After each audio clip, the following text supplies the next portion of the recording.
फ़कीर शख्स अय्याम क़ुरबानी में मालदार हो जाए, मसलन पहले से कोई शख्स फ़कीर था लेकिन 10, 11, 12 ज़िलहिज्जा को उसके पास कहीं से माल आ गया कुदरत खुदाबंदी की तरफ से, या जो भी उसकी सूरत थी, उसके पास माल आ जाए तो अब इसका शरई हुक्म क्या है?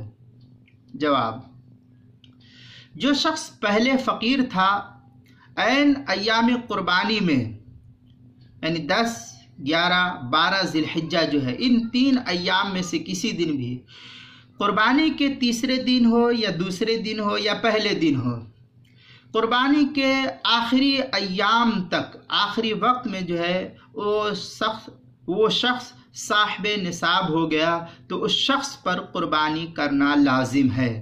मसलन पहली ज़िलहिज्जा 10वीं ज़िलहिज्जा को उसके पास माल नहीं था, 11वीं को नहीं था, 12वीं को उसके पास आया, लेकिन ऐसा वक्त एकदम आखिर वक्त में आया, मसलन अब 1-2 घंटा बाकी है, उस वक्त आया, तब भी उसके ज़िम्मे जो है क़ुरबानी करना लाजिम हो जाता है। शामिया में है व अलैहि यतखर्रजु मा इदा सार अहलन लिल वुजूबी फी आखिरिही, इसके तहत जो है नकल किया है शामिया की 9वीं जिल्द 458 सफ़े पर, जो ज़करिया बुक डिपो का छपा हुआ। कराची के छपे हुए नुस्खे की 6ठी जिल्द 316 सफ़े पर है। फतावा हिंदिया की 5वीं जिल्द 293 सफ़े पर भी है।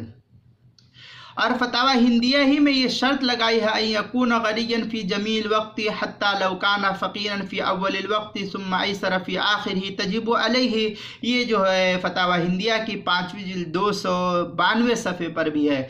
जामिल फतावा की 4थी जिल्द 392 सफ़े पर है। और किताबुल मसाइल की 2री जिल्द सफ़ा 303 पर भी इसको नकल किया गया है।